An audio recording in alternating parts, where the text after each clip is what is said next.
delante de él a la otra ribera, entre tanto que él despedía a la multitud. Despedida la multitud, subió al monte a orar aparte.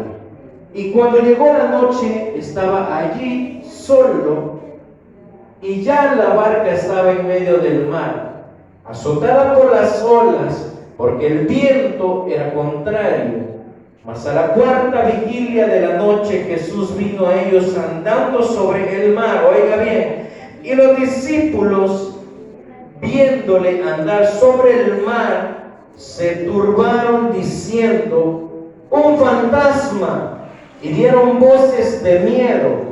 Pero enseguida Jesús les habló diciendo: tened ánimo, yo soy, no temáis. Entonces le respondió Pedro y dijo: Señor, si eres tú, manda que yo vaya a ti sobre las aguas. Y él dijo: ven. Y descendiendo Pedro de la barca, andaba sobre las aguas para ir a Jesús. Pero al ver el fuerte viento tuvo miedo, y comenzando a hundirse dio voces diciendo: Señor, sálvame. Al momento Jesús extendió la mano, asió de él y le dijo: hombre de poca fe, ¿por qué dudaste? Y cuando ellos subieron en la barca se calmó el viento. Entonces los que estaban en la barca vinieron y le adoraron diciendo: verdaderamente eres Hijo de Dios. Dios Todopoderoso al cual nosotros adoramos. ¿Por qué? Porque el Señor está demostrando a los incrédulos que estaban en ese barco cuál era el gran poder que Él tenía. ¿Sabe por qué? Porque los discípulos andaban con Jesús en todos lados y en cualquier momento andaban siempre con Él. Pero aún estando con Él y viendo los hacer milagros que el Señor hacía, ellos aún no creían en el poder de Dios. Ahora bien, Dios es Dios de lo imposible, como se lo dije al principio. ¿Amén? ¿Cuántos lo creen? Dios es Dios de lo imposible y Dios hace maravillas. Dios puede hacer de todo, siempre y cuando nosotros tengamos la fe necesaria para que lo haga. Así como le decíamos en la vez pasada en la palabra del Señor, parece que mi hermano pastor también lo mencionaba. Cuando Pablo tenía un aguijón, el Señor le dijo: bástate de mi gracia, porque mi poder se glorifica y se manifiesta en la debilidad. Ahora bien, nosotros como seres humanos vivimos en una vida, en una realidad donde las pruebas, cuando vienen a nuestra vida, nosotros somos débiles y nosotros lloramos y nosotros nos venimos de rodillas y pedimos al Señor por ayuda y nosotros clamamos a Dios porque nos saque de esa prueba pronto. ¿No es así? Cuando nosotros estamos afligidos en esa tribulación que nosotros tenemos, el Señor está ahí a nuestro lado y nosotros clamamos misericordia al Señor. A veces la prueba es tan dura que cuando nosotros pensamos que nos estamos hundiendo, pensamos que ahí es el final de todo. Porque no me va a dejar mentir que a su vida muchas veces ha llegado prueba grande y dura. Y muy dura, que piensa que hasta ahí va a ser su final, que hasta ahí usted va a decir: Señor, hasta aquí llego yo, pero ya no puedo. ¿A cuántos les ha pasado eso? A muchos. Yo creo que a todos nos ha pasado ese momento, nos ha llegado, donde nosotros queremos tirar la toalla y decimos: Señor, ya no puedo más, hasta aquí, Señor, yo ya no tengo fuerza. Pero bástate de mi gracia, que mi poder se perfecciona en tu debilidad, dice el Señor. Porque cuando usted es débil, es ahí donde usted también es fuerte, porque el Señor está con usted en medio de esa prueba y en medio de ese dolor tan grande. Amén. Ahora bien, El Señor mandó a los discípulos que se fueran adelante en la barca porque acababa de predicar de su palabra y había una gran multitud a la que él tenía que saludar y tenía que despedir. Y le dijo a los discípulos que se fueran adelante, se adelantaran, y ellos le decían al Señor: pero ¿cómo vas a hacer, Señor? Me imagino yo, porque era la única barca en la que ellos se guiaban. Me imagino que le decía: Señor, ¿cómo vas a hacer tú después para irte? Y el Señor solo les dijo: váyanse adelante, yo los voy a alcanzar. Pero aunque nunca se imaginaron que el Señor los iba a alcanzar caminando en el agua. Ahora bien, hubo un hombre que está mencionando la palabra del Señor llamado Pedro, ¿verdad? Entonces ese hombre le dijo al Señor, porque los discípulos cuando vieron que venía una silueta allá en lo lejos, imagínense usted estar en oscuro en medio del mar con una gran tempestad y ver venir a una persona caminar en el agua, ellos se asustaron, ellos tenían miedo y pensaron que era un fantasma, dice la palabra de Dios. Pero ahí es donde entra el Señor. Cuando nosotros no podemos, cuando nosotros tenemos miedo, cuando nosotros estamos al borde de decir: ya no puedo, Señor, allí es donde el Señor dice: no temas, que aquí estoy. Así como le dijo a sus discípulos: no temáis, yo soy, le dijo el Señor. Y los discípulos sabían que era Él. Y yo no sé si usted se da cuenta de quién es el que le está dando de comer a usted. Cuando no hay dinero en la bolsa, cuando apenas hay $1 para sobrevivir toda una semana, viene el Señor con su bendición de quién sabe dónde, pero el Señor vuelve a llenar esa bolsa. El Señor vuelve a bendecir nuestra vida. ¿Por qué? Porque Él es Dios Todopoderoso y Él es fiel para con nosotros. Aunque nosotros seamos infieles, el Señor está con nosotros. Cuando nosotros no tenemos que comer, y se lo digo por experiencia, hemos estado en el borde de no tener nada que comer y de repente tocan la puerta y la bendición llega. Porque el Señor tiene cuidado de sus pequeños, dice la palabra de Dios. Porque los pájaros no trabajan, los pájaros solo se preocupan por cuidar a sus polluelos, pero el Señor les da de comer a ellos y a sus hijos.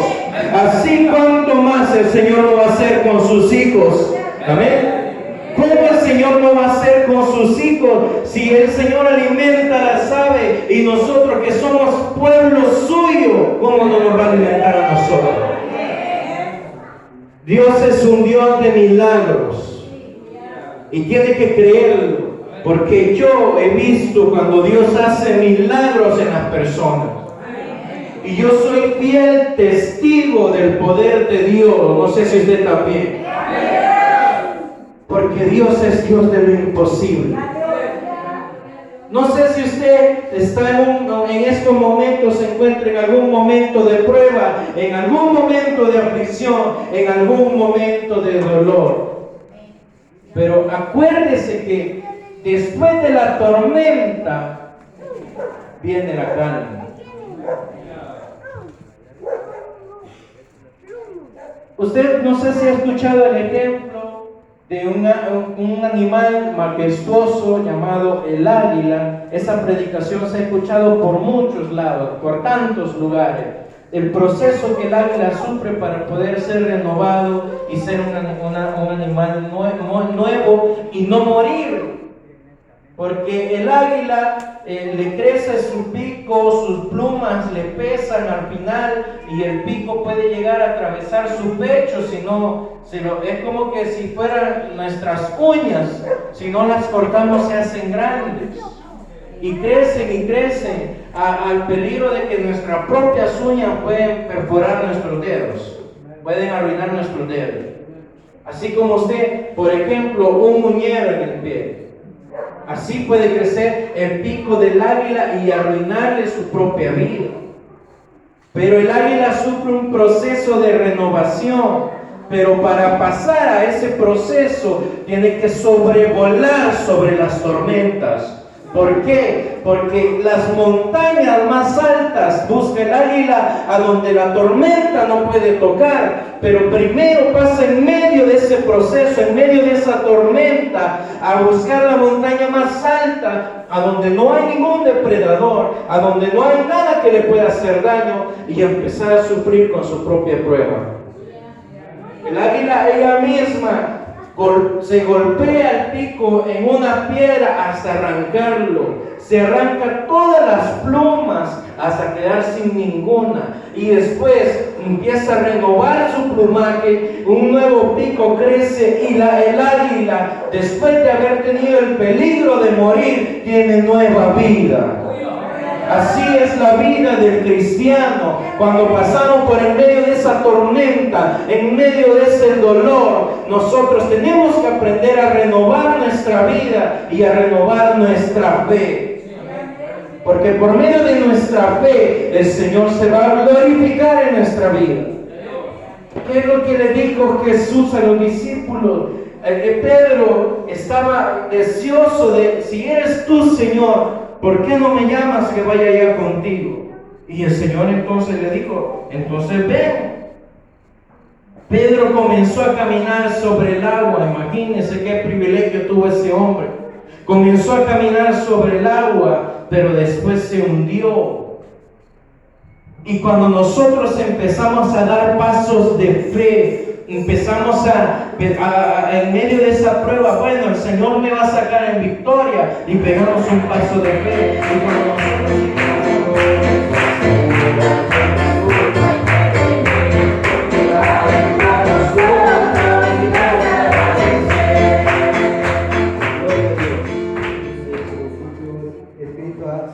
vosotros jóvenes, porque sois fuertes y la palabra de Dios permanece en vosotros y habéis vencido el maligno.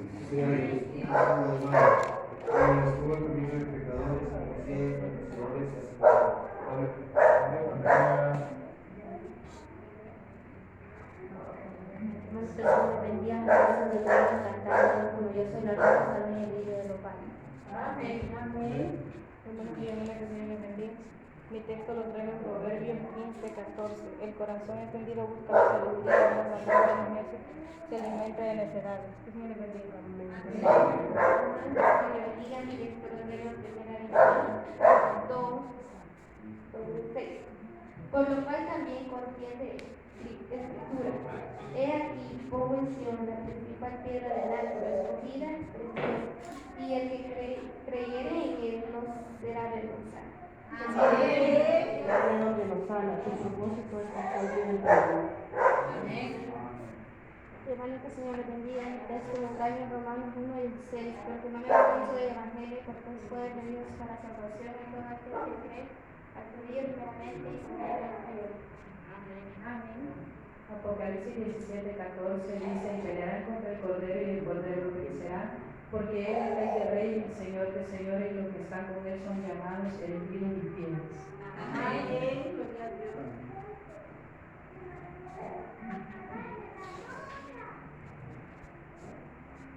Entonces los que estaban en la barca vinieron y le adoraron diciendo, verdaderamente eres Hijo de Dios. Mateo 14:33. Vamos a cantar la preciosa alabanza. Yeah.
cuando él sea grande o sea viejo, no sea parte de él.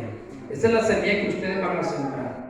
El niño va a ir viendo su ejemplo de mamá y papá.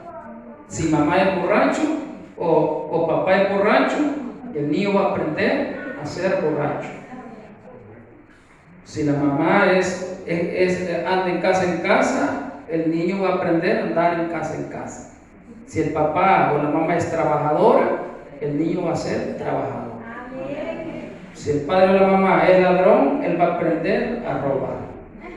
Así de sencillo. Los niños van aprendiendo lo que ustedes le van a enseñar, ¿verdad? Entonces ustedes van a ser los responsables del cuidado de su bebé. Por eso dice, hay un pasaje: una señal en tu mano y estarán como frontales entre tus ojos, y las escribirás en los postes de tu casa y en tus puertas.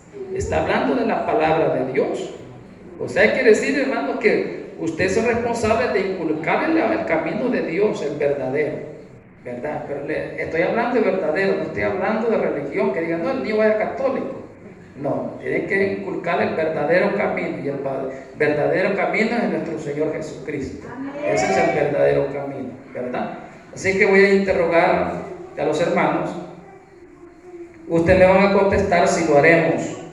Acuérdense que están delante de Dios y están delante de estos testigos. ¿Prometen ustedes criar a esta criatura en el temor del Señor? Sí, lo haremos. Sí, lo haremos. ¿Prometen además guiarlo a diario en el pleno conocimiento del camino del Señor? Sí, lo haremos. ¿Prometen instruirlo para que conozca a Cristo como su Salvador personal? Sí, lo haremos. Sí, lo haremos.